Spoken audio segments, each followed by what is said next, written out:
नमस्कार, स्वागत है आप सभी का हमारे इस यूट्यूब चैनल पर। तो चलिए आज मैं आपको बताने वाली हूँ कक्षा 11वीं का 2023-24 का फाइनल का आपका अर्थशास्त्र का पेपर।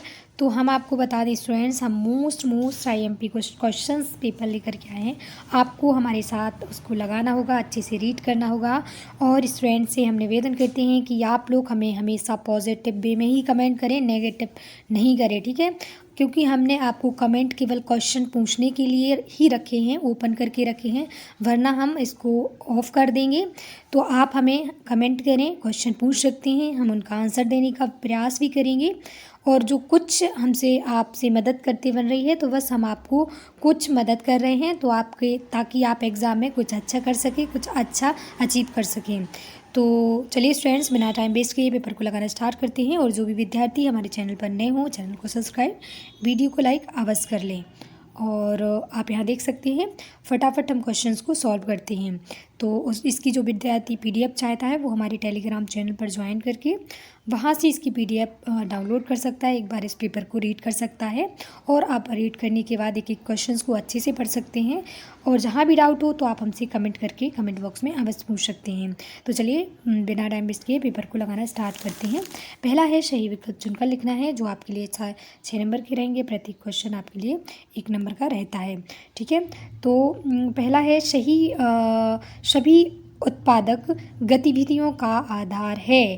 तो इसका जो सही और करेक्ट आंसर है, उपभोग होता है, वो सभी उत्पादक गतिविधियों का आधार होता है। उपभोग इज द राइट और करेक्ट आंसर। सेकंड क्वेश्चन है आपके सामने, द्वितीयक समंकों का स्रोत है। तो द्वितीयक समंकों का कौन सा स्रोत होता है? उपर्युक्त सभी, जनगणना होती है, NONSO की रिपोर्ट होती है, और RBI होता है, भारतीय रिजर्व बैंक भी होता है। तो आपका डी बिल्कुल सही और करेक्ट आंसर है। इसके बाद थर्ड क्वेश्चन है, निम्नलिखित में से कौन सा सबसे अधिक अस्थायी माध्य है? कौन सा है? तो इसका सही उत्तर है बहुलक।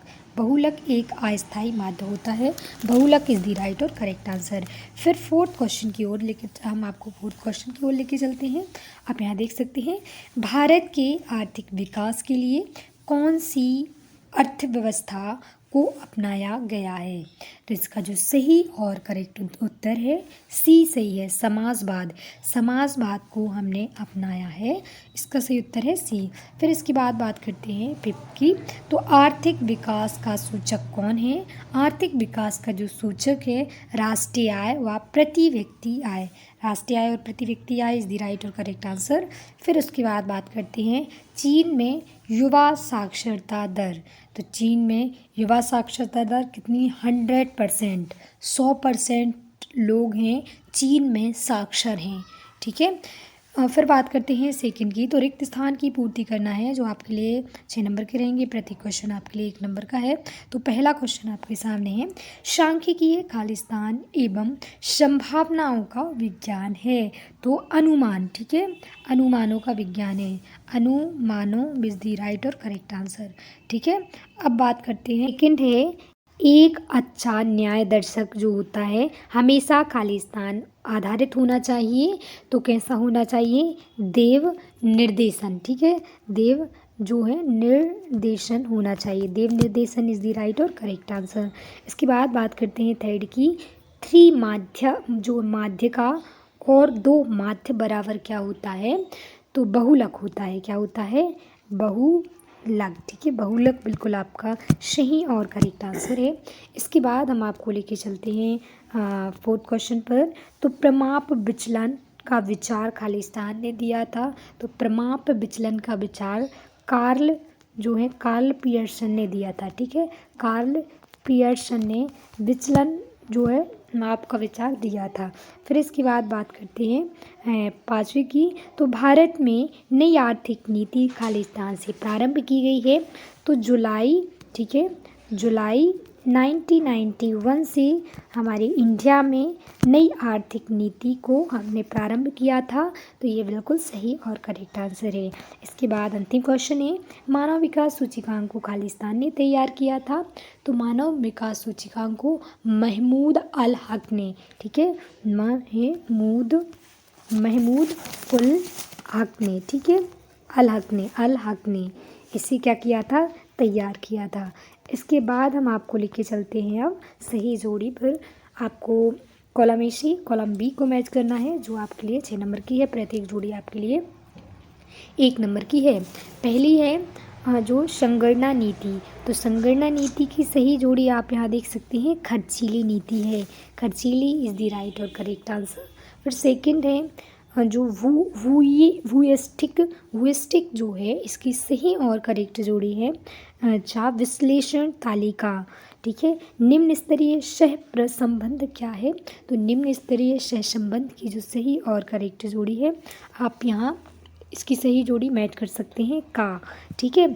फिर बात करते हैं आधार वर्ष का मूल्य, तो आधार वर्ष का मूल्य जो है P0 होता है। अपना ऊधम की जो सही और करेक्ट जोड़ी होती है स्वरोजगार, स्वयं का रोजगार। वन कटाई रोको आंदोलन चिपको आंदोलन से रिलेटेड है। चिपको आंदोलन ही वन को रोकने के लिए चलाया गया था अमृता विश्नोई के माध्यम से उत्तराखंड में। फिर बात करते हैं हम एक शब्द एक वाक्य में उत्तर देना है, जो आपके लिए 6 नंबर के रहेंगे। प्रत्येक क्वेश्चन आपके लिए 1 नंबर का रहेगा। पहला आपके सामने है वर्गीकरण तथा सारणीयन के अंतर में अंतर होता है, तो प्राथमिक अंतर। ठीक है। प्राथमिक अंतर होता है। प्राथमिक अंतर बिल्कुल आपका सही और करेक्ट आंसर है। ठीक है। प्राथमिक अंतर आप इसको ऐड कर सकते हैं।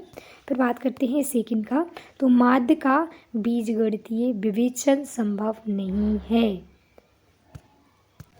सॉरी स्टूडेंट्स, आप ये जो क्वेश्चन है ये आपका, हम आपको बता दे रहे हैं, ये आपका गलत है। एक शब्द एक वाक्य में नहीं है, ये आपके क्या है, सत्य हैं। ठीक है। सत्य और ये असत्य है। ठीक है। ये आपका एक शब्द और एक वाक्य में नहीं है। ठीक है। तो चलिए हम इनको, पहला जो आपका है वर्गीकरण और सारणीय में क्रम में अंतर होता है, तो ये बिल्कुल आपका सही है, करेक्ट है। माध्य का बीजगणितीय विवेचन संभव नहीं है, तो आपका ये जो सेकंड है, सेकंड आपका असत्य है। माध्य का बीजगणितीय विवेचन संभव नहीं है, ये आपका असत्य है। फिर बात करते हैं थर्ड क्वेश्चन की, प्रमाप विचलन एक आदर्श व वैज्ञानिक माप है, ये आपका बिल्कुल सही और करेक्ट आंसर है। ये आपका एक आदर्श और वैज्ञानिक माप ही है। इसके बाद हम आपको लेके चलते हैं फोर्थ क्वेश्चन पर, मानवीय पूंजी का आशय किसी देश की जनसंख्या से नहीं होता है, ये जो आपका है ये असत्य है। फिर फिफ्थ क्वेश्चन है, कृषि उत्पादन में वृद्धि हेतु हरित क्रांति की प्रारंभ की गई है, बिल्कुल सही और करेक्ट आंसर है। हमने गेहूँ और मूसली चावल में ये चीज़ जो है हरित क्रांति को छू लिया है, तो हरित क्रांति बिल्कुल सही और करेक्ट, ये आपका सही उत्तर है फिफ्थ वाला। फिर सांस फूलना वायु प्रदूषण का प्रमुख प्रदूषण के कारण उत्पन्न होता है, तो ये भी बिल्कुल सही और करेक्ट है। दोहरी कीमत नीति लागू करने वाला देश का नाम नेपाल है, जो आपका फिफ्थ क्वेश्चन है ये आपका जो है असत्य है। ठीक है। इसके बाद हम आपको लेके चलते हैं एक शब्द एक वाक्य में उत्तर, ये सत्य नहीं है, एक शब्द या एक वाक्य में उत्तर है। ठीक है। तो पहला है, क्या एक वर्ष जिसमें सूखा पड़ा हो आदर्श वर्ष हो सकता है, ये इसका जो है सही उत्तर है, नहीं होता है। जब हमारे यहाँ सूखा पड़ता है तो एक आदर्श वर्ष नहीं कहलाता है। ठीक है, नहीं होता है। फिर दूसरा है, फिशर के आदर्श निर्देशांक का सूत्र लिखिए, तो इसका जो आदर्श निर्देशांक का सूत्र है P is equal to bracket में PNG.in। ठीक है, .in ये आप देख सकते हैं। यह सूचकांक लाम्पियर तथा पासे की सूत्रीय द्वारा प्राप्त सूचकांकों का गुणोत्तर माध्य है, तो ठीक है, इसका सही और करेक्ट आंसर है।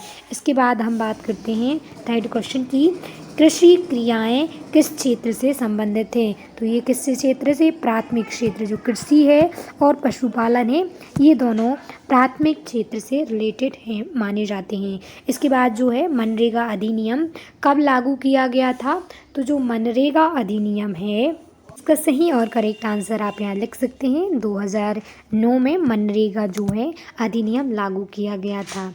इसके बाद काटो और जलाओ का संबंध किससे है, काटो और जो है जलाओ का संबंध झूम कृषि आप लिख सकते हैं, झूम कृषि या झूमिंग कृषि या स्थानांतरण कृषि, ठीक है। झूम कृषि इज द राइट और करेक्ट आंसर। आर्थिक समृद्धि का संबंध किससे है? आर्थिक समृद्धि का जो संबंध है उत्पादन की वृद्धि, ठीक है, उत्पादन की वृद्धि से संबंधित होता है। उत्पादन की वृद्धि इज द राइट और करेक्ट आंसर। और अंतिम क्वेश्चन आपका है रेमिनजी किस देश की मुद्रा है? तो जो है रेमिनजीन जो है एक चाइनीज़ मुद्रा है, चीन की मुद्रा है।